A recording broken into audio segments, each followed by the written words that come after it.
주님 다시 오십니다. 준비합시다.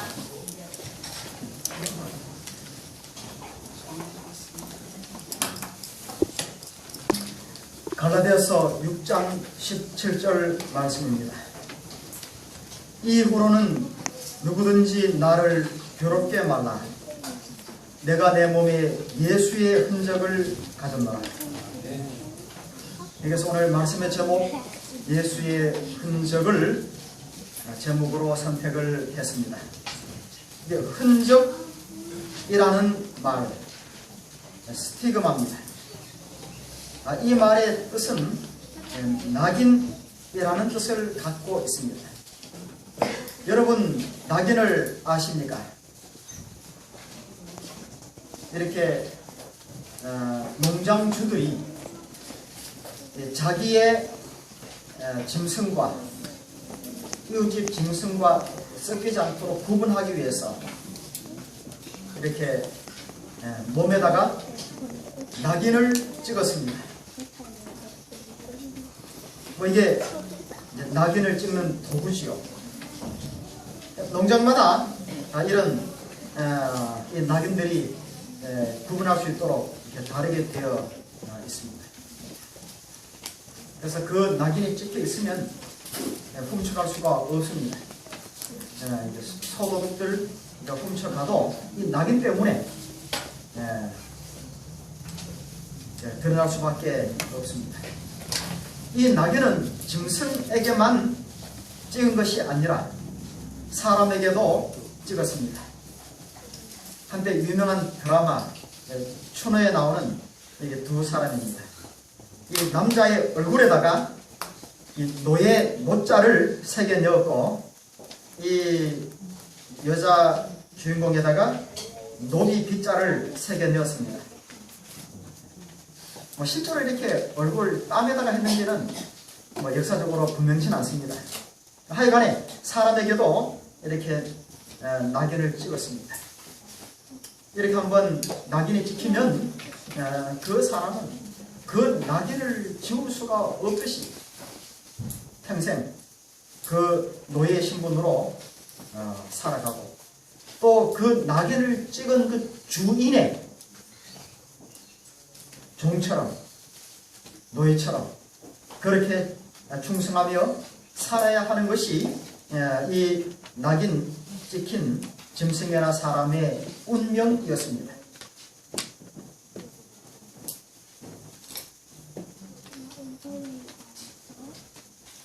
그런데 이 사도 바울은 내 몸에 예수의 흔적을 가졌다고 했습니다.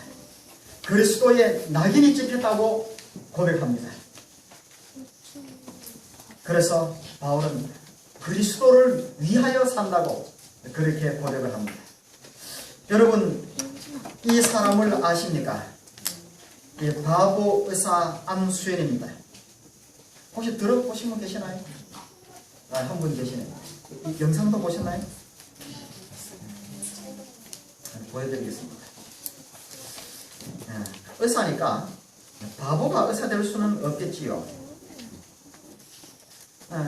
그러나 이 책 제목처럼 그 청년 바보 의사입니다. 이 사람은 바보처럼 살았습니다. 그리고 이 사람은 잘 알려지지 않은 사람입니다. 그러나 이 사람의 장례식에 무려 조문객이 4,000명이 몰려왔습니다. 이 기독교 역사상 한경직 목사님 다음으로 많이 사람들이 모였다고 합니다. 그래서 어느 날 갑자기 유명해졌습니다. 죽고 난 다음에 말이죠.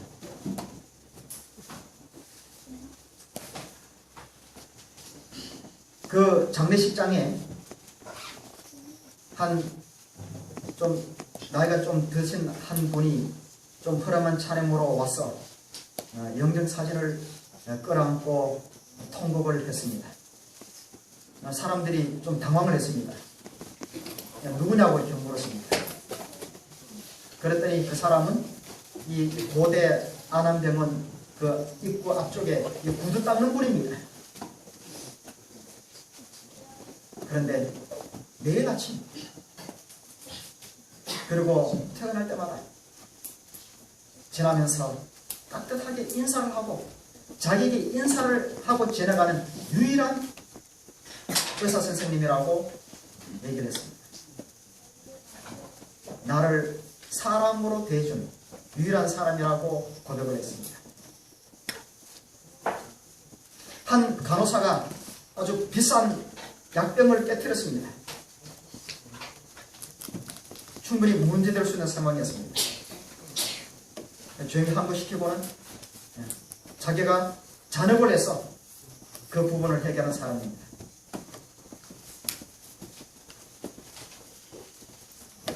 세탁하는 아주머니에게 성경을 매일 한두 시간씩 부지런히 가르쳤던 사람입니다.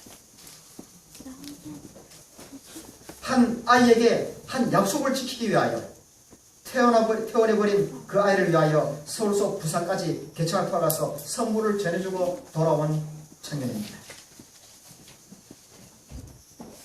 그리고 밤늦게까지 환자들의 이야기를 들어주다가 아침 조회 시간에 꾸벅꾸벅 졸고 앉아있는 그 바보 청년이었습니다.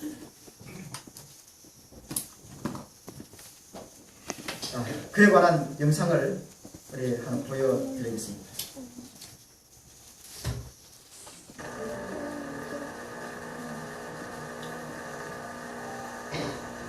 선후배들뿐만 아니라 환자들과 가족들, 병원 청소하는 분, 식당 아주머니, 침대 미는 도우미들, 모인 그들은 모두 가슴에 뜨거운 눈물을 흘리며 그를 그리워했습니다.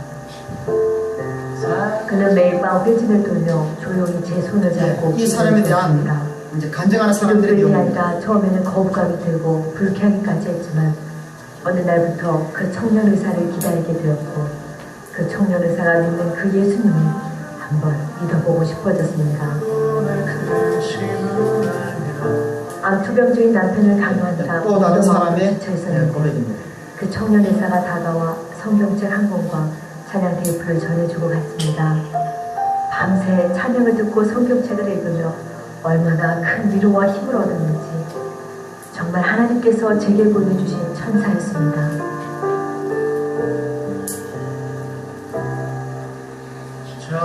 병원 매점 앞에서 오랫동안 구두를 닦아왔는데 제가 제게 말씀드렸던 항상 허리를 굽혀 공손하게 인사하는 의사는 그 청년이 평생 처음이었습니다.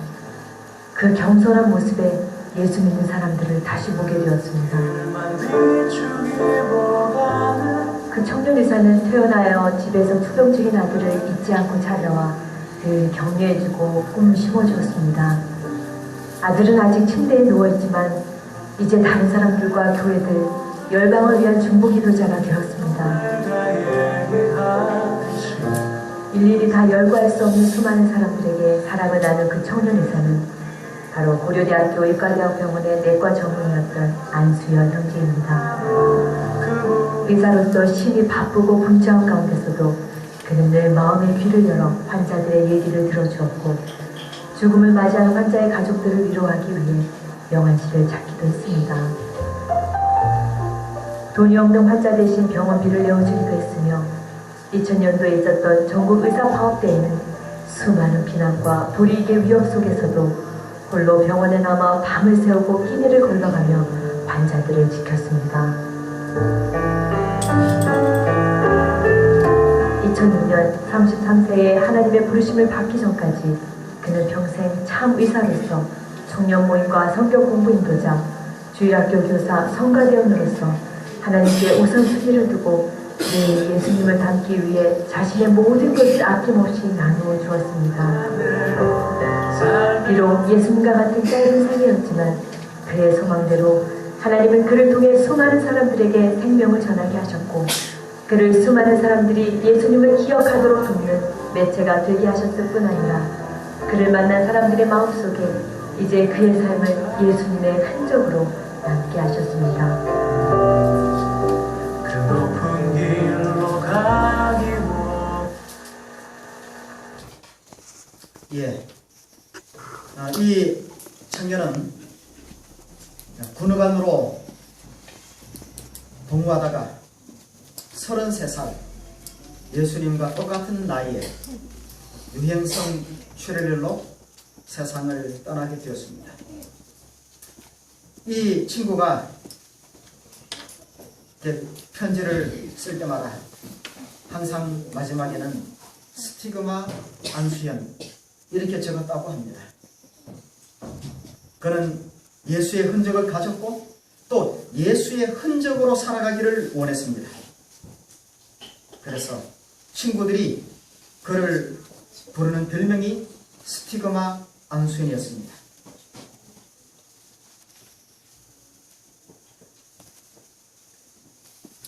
바이브이는 바울의 생애라는 책에 이렇게 기록했습니다. 바울은 그리스도의 영광의 흔적을 그의 몸, 곧 그의 눈에 항상 지니고 다녀야 하였다. 그것은 하늘의 빛으로 어두워졌다. 그는 본래 시력이 좋은 사람이었습니다. 아시는 것처럼 그가 이 다마스커스로 가는 그 길 위에서 예수님을 만났습니다. 아주 밝은 빛을 봤습니다. 그가 실명하게 되었습니다. 그가 선지자 아나니아를 만나서 안수를 받고 시력이 회복되긴 했지만 그의 눈이 온전치 못했습니다. 그래서 그의 많은 글들을 누군가 다른 사람이 대필해 주어야 할 정도였습니다. 시력이 좋지 않다는 것은 얼마나 불편한 일입니까? 그러나 그는 그것을 불편함으로 느끼지 아니하고 예수의 흔적으로 이해했습니다. 여기 영광의 흔적이라고 표현했습니다. 그리고 그는 그 흔적, 스티그마를 사람들에게 자랑했습니다. 이런 말씀이 있습니다. 그리스도의 흔적이 바울에게 있었다. 그는 그리스도와 십자가에 못 박혔으며 못자국을 지니고 다녔다. 못자국이 그의 몸에 화인쳐져 있었다. 이 흔적은 그를 주 예수의 종으로 표했다. 그러므로 아무도 그를 성가시게 하지 말자. 그는 사람의 종이 아니었다. 자기를 사신 그리스도에게만 충성을 하였다. 그에게 사람이나 육신을 섬기게 하려고 하지 말자. 왜냐하면 예수님은 그의 표로 바울에게 화인을 쳤으므로 다른 사람을 섬길 수가 없기 때문이다. 더 나아가서 사람들이 그리스도 예수 안에 있는 그의 자유를 어떻게 방해하려고 했거나 또는 그를 어떻게 대는가를 유의하도록 하자. 왜냐하면 주인은 그의 소유를 보호할 것이기 때문이다. 이런 표를 우리는 가지고 있는가? 바울은 예수의 흔적을 가졌기에 그는 사람에게 충성하는 것이 아니라 하나님께 충성하는 삶을 살고자 하였습니다. 오늘 여러분들은 어떤 예수의 흔적을 가지고 있습니까?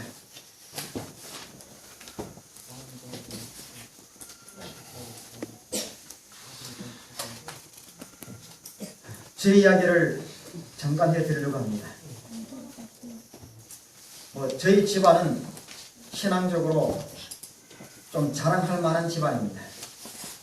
제가 3대째 모태교회입니다.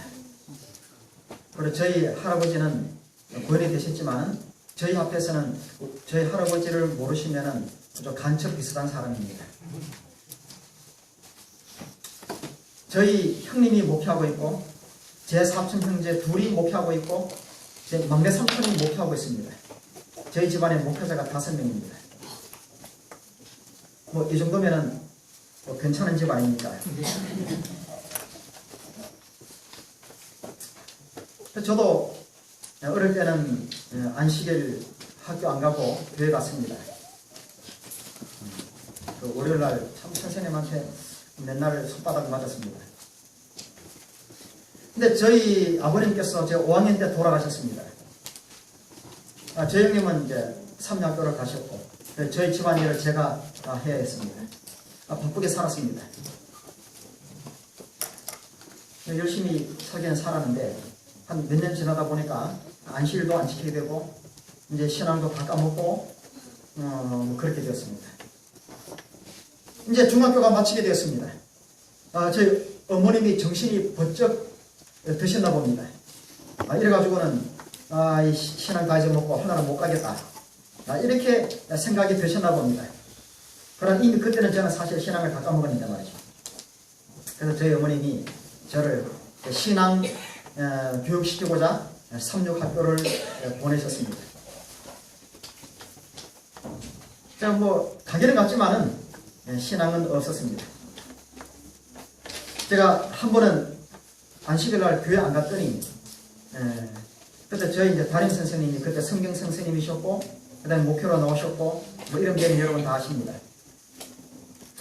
근데 그분이 저를 혼내지 않는 거예요.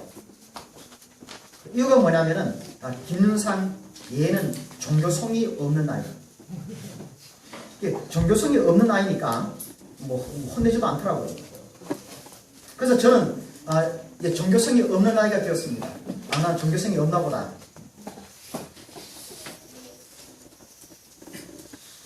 그러나 공부는 잘했습니다. 제가 서울대 가는 것이 제 꿈이었습니다. 그러나 그 꿈은 입학하는 첫날 산산이 끼어졌습니다. 첫날 수업 마치고 제 어머니께 전화를 드렸습니다. 어머니 전화 보내주십시오. 입학하는 첫날입니다. 왜? 이 학교 다니다가 서울대 못 가겠습니다. 전화 보내주십시오. 허락할 리가 없지요. 어머니의 목적은 다른데. 니 서울대 안 가도 좋다. 니 학교 다니라. 신앙이 중요하니까. 대학 못 가도 좋다. 저는 공부를 해야 되겠고. 1년간 어머나 투정을 했습니다. 결국은 전학 못했습니다. 그때 전학했으면 제가 목사 못했습니다.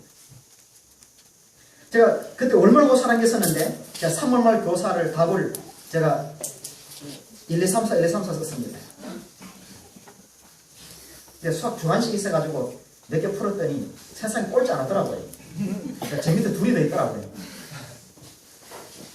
이 안 되는 친구가 둘이 더 있었습니다. 저는 이제 학교에다가 반응을 한 거지요. 근데 답을 그렇게 썼으면은 교무실에 불러야 되는데 안 부르시는 거예요. 세상에. 이해가 안 되는 거예요. 왜 안 부르는지. 제가 나중에 목회 나왔어요. 제가 그분도 목회 나오시고 여쭤봤습니다. 그때 왜 안 부르냐고.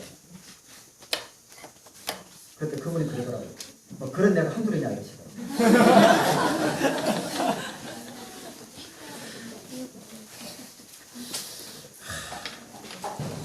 제가 뭐 그런 교단에 몸을 담아야 되겠습니까?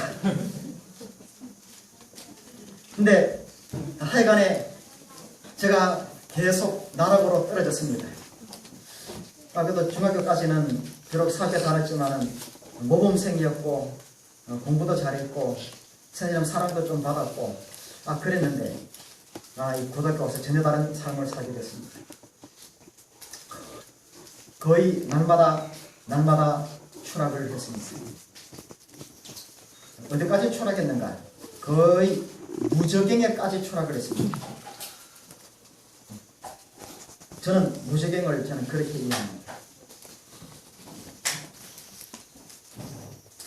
제가 할 수 있는 모든 일이 다 막히고 좌절되었습니다.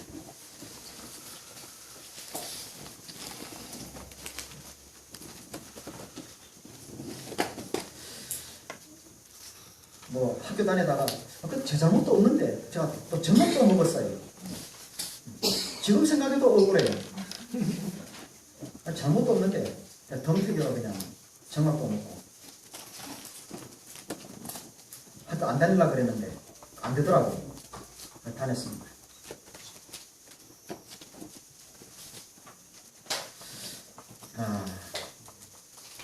수학여행을 갔습니다.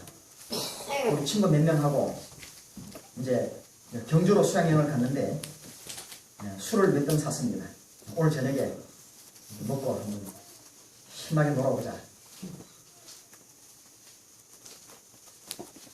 근데 그 약속 시간 되기 전에 어떤 친구 하나가 못 참고 먼저 먹다가 선생님한테 걸렸어요. 그래서 그 친구는 잘렸습니다. 그 친구가 잘리고 저는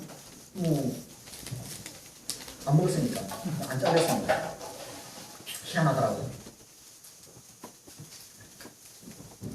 하여튼 뭘 해도 안 돼요. 하나님께서 다 막으셨어요. 다 막으셨어요. 근데 하나님께서 저에게 한 가지 일을 하셨습니다. 제 1학년 2학기쯤 되었는데요. 한 친구가 저를 찾아왔습니다. 그리고 이렇게 얘기를 해요. 우리 고향에 전에 이렇게 평신도 사역 쪽에 있었는데 그분이 어디 딴 데 가고 지금 교회가 되었는데 그래서 교회가 다 문을 닫게 됐다고. 그 가서 좀 이렇게 돌보자 이거예요.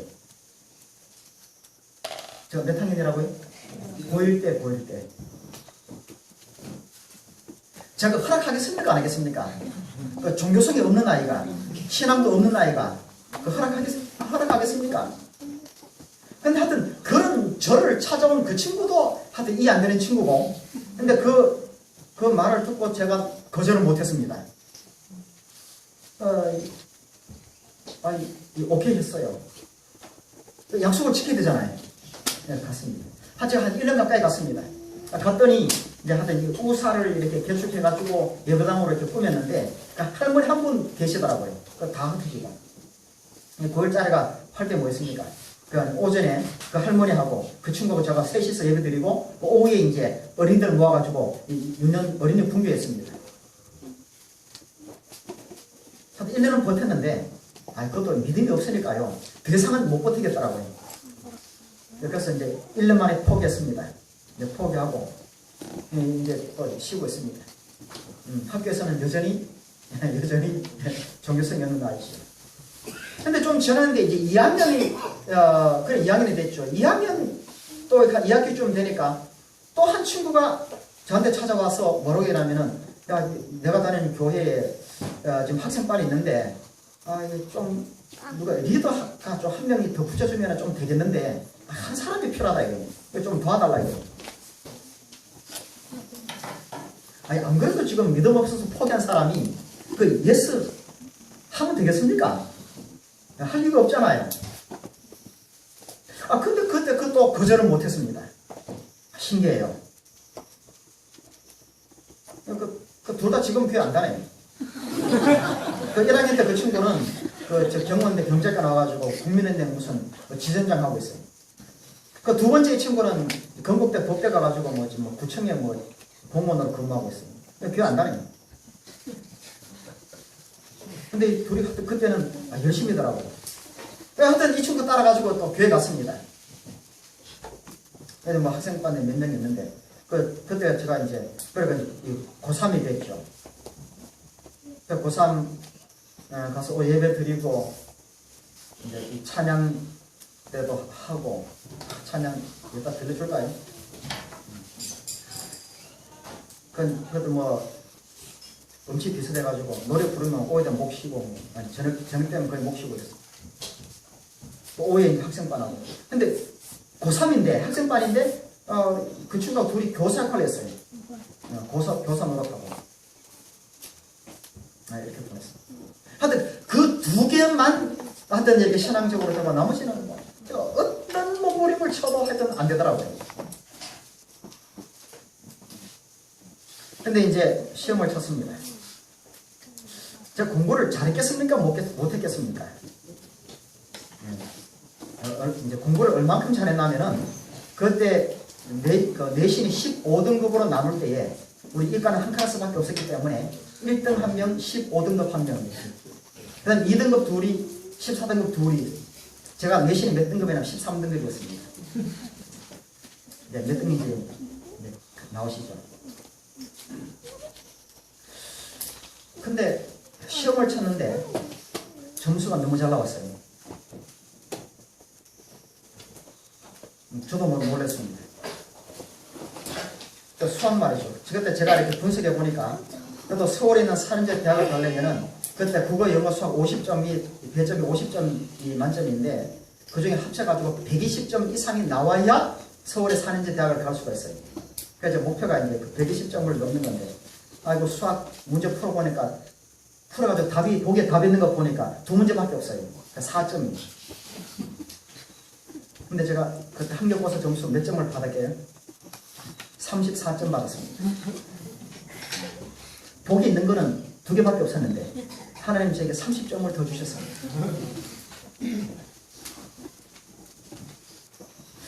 만일 제가 제 실력대로 점수가 나왔으면은 저는 재수 있을 것이고 다른 대학 갔을 것이고 그 길로 저는 영원히 이 교단을 떠났을 겁니다. 왜냐하면 제가 학교 다닐 때 제가 입버릇처럼 하던 말이 나는 졸업과 동시에 이 교단을 떠나겠다고 제가 공언한 사람이니까요. 그런데 뭐 스카이는 못 가지만은 스카이 빼고는 뭐 어디든지 다 갈 수 있는 점수를 주셨어요. 그때 제가 굴복했습니다. 그리고 저녁 예배에 참석을 했습니다. 근데 그때 이 인도자가 부르자반 참여가 408장이었습니다. 이 찬미는 저희 선지께서 가장 좋아하는 두 곡 중에 한 곡입니다. 근데 그 찬미를 부르는데 정말 제 마음이 녹아내렸습니다. 사람들이 제가 노래 좀 잘하게 생겼지요. 노래 한번 부탁해보고는 2번 다시 부탁 안 합니다. 제가 오늘도 안 부르려고 했는데 안교 시간에 제가 용기를 얻었습니다. 408장입니다.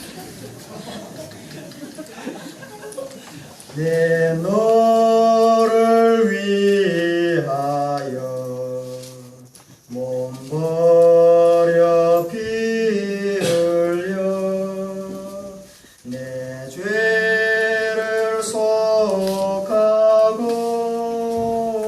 살 길을 주었다. 너 위에 몸을 줬건만 너무 주느냐. 너 위에 몸을 줬건만 너무 주느냐. 1절만 보겠습니다. 4절까지 부르면 다 도망갈 것 같았어요. 제가 이 교회에서 이 찬미를 부르는데 제가 하나님께 완전히 굴복을 했습니다. 하나님, 내가 그동안 내가 하나님 떠나서 반대 방향으로 열심히 달렸는데 다 실패했습니다. 이제는 제가 주님을 위해 살겠습니다. 시험학과를 가게 됐습니다. 물론 제가 대학 가서도 많이 방황했습니다. 우리 방구 사람들 제 친구지만 제가 목회 나올 때 제 친구들이 한 얘기가 있습니다. 아마 우리 친구들 가운데 목회를 그만둘 사람이 있으면 김윤상이가 제일 첫 번째 일반적으로 그만둘 거다 했습니다. 근데 지금 많은 친구들이 떠났습니다. 근데 저는 아직 안 떠나고 있습니다. 왜냐하면 저는 제게 예수의 흔적이 있기 때문에 그렇습니다. 여러분, 저는 좀 특별한 사람입니다. 아니, 특이한 사람입니다. 성격 유형적으로도 그렇습니다. MBTI라고 하는 그런 심리 검사 도구가 있는데요. INTP입니다. 이 목회자 3%가 있습니다. 목회자 100명 중에 3명만 있습니다. 그 다음에 애니어그램은 이제 1W9입니다. 1번 기억가형입니다. 저는 이렇게 무슨 운동권 하면 딱 맞을 사람입니다. 그 다음에 뭐 디스크라든지 LCS라든지 이쪽을 검사하면 주도형입니다. 이 세 가지가 함께 다 겹치는 사람이 몇 프로 되냐? 제가 이렇게 산수는 잘 못하지만 제 계산으로 0.02%입니다. 여러분은 정말 특이한 분을 오늘 보고 계신 것입니다. 예, 재력이 아닙니다. 일반 교회 다 포함해가지고 우리 교회는 통계가 없고 일반 교회 통계에 의하면은 0.02%에 속한 목회자를 여러분 보고 계십니다.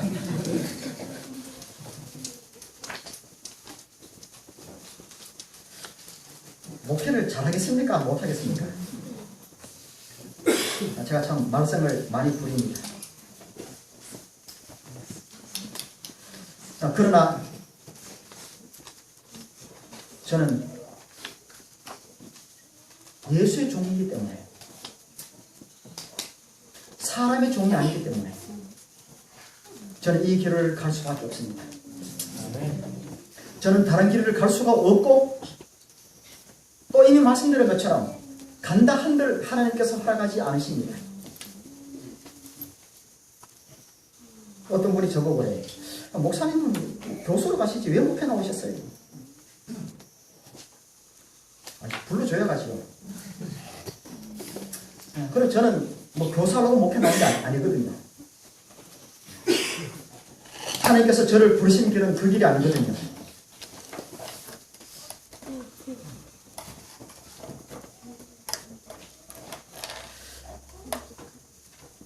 저는 이 예수의 흔적을 가졌기에 주님의 사랑을 증거하고 살기를 원합니다.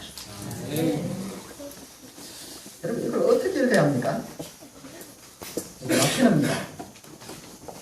고전 라틴어로는 에케 호모라고 읽어야 하고, 근세 라틴어로는 에체 호모라고 읽어야 하고, 영어 사전 찾아보니까 익스 호모라고 읽어야 하고, 그 연수원의 박성환 목사님은 이치 호모라고 읽으시더라고요. 뜻은 호모가 사람이에요.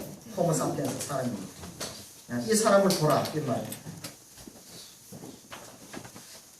이 안수현 형제와 또 저를 이렇게 인도한 그림이 하나 있습니다. 이 에체 호모는 예수님의 어떤 십자가 순환을 주제로 해서 그린 그림을 총칭하는 단어가 되었습니다. 이 말은 요한복음 19장 5절, 이 빌라도가 예수님을 그 군중 앞에 세우고 보라 이 사람이로다 하고 외쳤던 그 말에서 유래가 되었고, 그래서 많은 화가들이 그 장면을 그렸고, 그래서 그 그림들을 그냥 통칭해가지고 에케 호모라고 부릅니다. 뭐 수많은 사람이 그렸지만은 또 가장 대표적인 그림이 요겁니다. 이 안토니오 치세리라고 하는 사람이 그린 이 그림입니다. 저 흰옷 입은 저 사람이 빌라도고, 왼쪽에 우통 벗기우고 계신 분이 예수님이고, 오른쪽 그 검은 옷을 입고 계시는 분이 분이 아니구나, 얘는 바라봅니다. 왼쪽에 이제 뭐 로마 군인이고, 오른쪽에 예수님 따르는 여인들이 있고 그렇습니다. 참 의미심장한 그림이죠. 여러분, 이런 그림을 보고 회심하는 사람도 있습니까? 이게 대표적인 그림인데, 뭐 제가 말씀드린 기록하는 그림은 이 그림이 아닙니다. 이 도미니코 페트라고 하는 화가가 있습니다. 이 사람이 그린 또 에케 호모가 또 수십 장이 있습니다. 이제 왼쪽에 좀 대표적인 거고, 오른쪽은 이제 더 베일로 베로디카라고 천에다가 그린 그림입니다. 요것이요. 근데 이 그림도 아닙니다. 제가 소개하는 그림은 이 그림입니다. 좀 흐리죠? 좀 예수님처럼 생겼습니까? 별로 잘 그린 그림 아닙니다. 뭐 그렇게 뛰어난 수작도 아닙니다. 근데 이 그림은 이 에케 호모 중에 최고의 그림으로 인정받고 있습니다. 왜냐하면 이 그림 실력 때문이 아니고 이 그림에 얽힌 이야기들 때문에 그렇습니다. 이 그림 오른손 내려준 부분에 짚고 있는 그 판 보이십니까? 글씨도 보이시나요?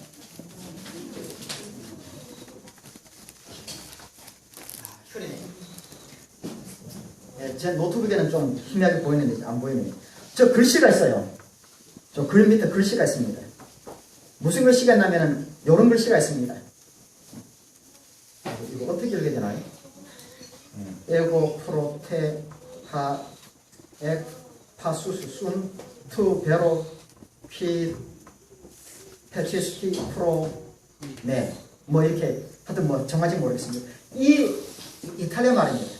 이 글을 써놨습니다. 이 뜻이 이거예요.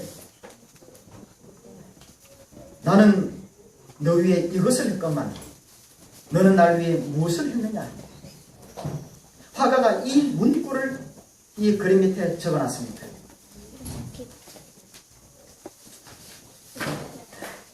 진젠 돌프라고 하는 사람이 19세 때인 1719년 5월 22일 뷰르츠부르크에서 이 그림을 보고 회심을 하게 됩니다. 이 문구가 이 진젠 돌프의 마음에 와 박혔습니다. 그리고 그는 고백합니다.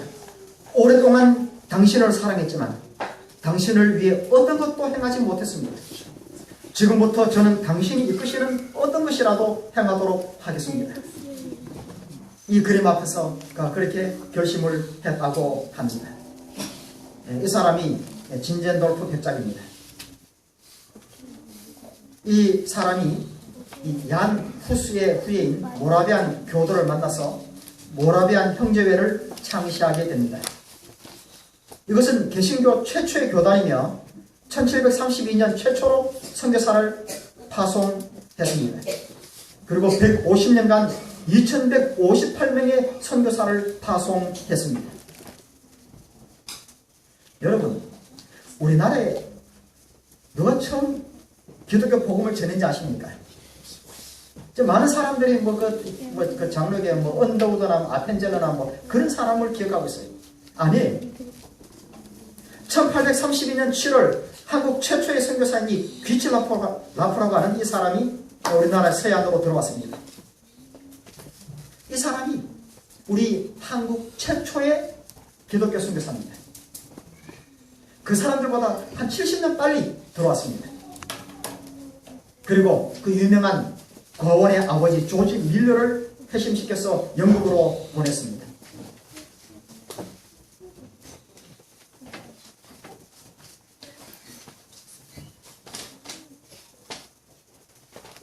이 제가 불렀던 찬미가 408장 이 작사자가 누군지 아십니까?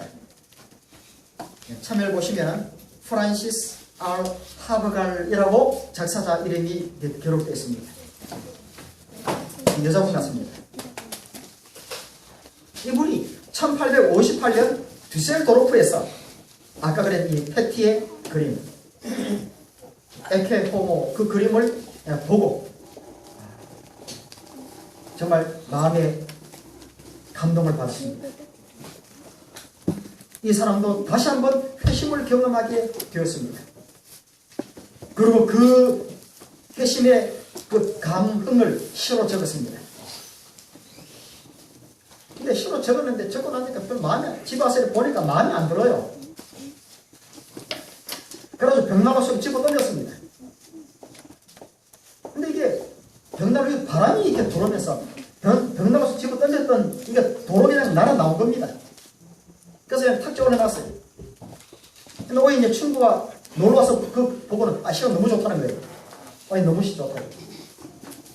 그래서 복으로 쓰여지게 되었습니다. 408장입니다. 내 너를 위하여 몸버려 피 흘려 내 죄를 속하고 살 길을 주었다. 너 위에 몸을 적건만 너무 주느냐. 내 하늘 보좌와 큰 영광 떠나서 밤같은 세상에 만백성 구하여 내 몸을 희생했건만 너무 하느냐. 죄 중에 빠져서 영죽을 인생을 구하여 주는 일 큰 고생 아닌가. 내 죄를 대속했건만 너무 하느냐. 내 죄를 대속했건만 너무 하느냐. 영복을 가지고 내 집에 준 것은 값없는 구원과 큰 사랑 아닌가. 이것이 귀중하건만 너무 주느냐. 이것이 귀중하건만 너무 주느냐.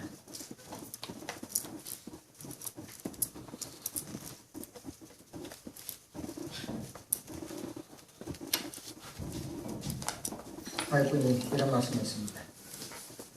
나는 정기와 제단 사이에 서 있는 수소 한 마리가 그려진 명각 하나를 보았는데 거기에는 자원에서 피곤한 밭고랑에서 땀투성이가 되든지 아니면 희생의 제단 위에서 피를 흘리든지 어느 한 가지를 위하여 준비되어 있다는 글귀가 새겨져 있었다. 이것은 하나님의 자녀가 언제나 취할 위치인데 그것은 자원에서 의무의 요구가 있는 곳은 어디든지 가서 진리의 사업을 위하여 자아를 부인하고 희생해야 한다는 뜻이다. 그리스도의 교회는 희생의 원리 위에 세워졌다. 그리스도께서는 아무든지 나를 따라오려거든 자기를 부인하고 날마다 제 십자가를 지고 나를 좇을 것이니라고 말씀하신다. 그분은 온 마음, 온 애정을 요구하신다.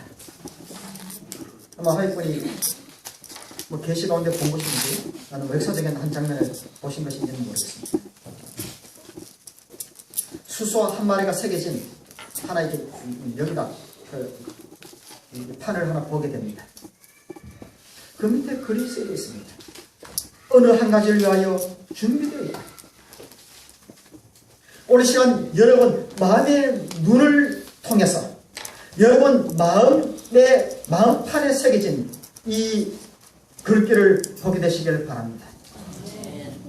우리가 이 세상에서 세상과 짝하고 세상을 사랑하고 적당히 세상 쾌락을 즐기며 그래서 적당히 한 발을 걸치고 한나라도 가고 싶은 그런 양다리 신앙을 하시겠습니까? 아니면 정말 주를 위하여 희생하고 헌신하고 충성하고 바울처럼 그리스도의 흔적을 가지고 그 스티그마 낙인을 찍으신 예수 그리스도를 위하여 여러분의 삶을 바치는 그런 거룩하고 어려운 삶을 사시겠습니까? 여러분 이 시간 여러분 앞에 어느 한 가지를 위하여 준비되어 있는 이 하나님의 음성을 듣게 되시기를 바랍니다. 여러분 나는 주님의 흔적을 갖고 있는가? 어떤 흔적을 갖고 계십니까? 나는 주님 앞에 어떤 삶의 흔적을 남길 것인가? 그날의 여호와의 날에 내 손에 들려진 것은 무엇입니까? 그리고 오늘 우리 손에 들려져야 할 것은 무엇입니까?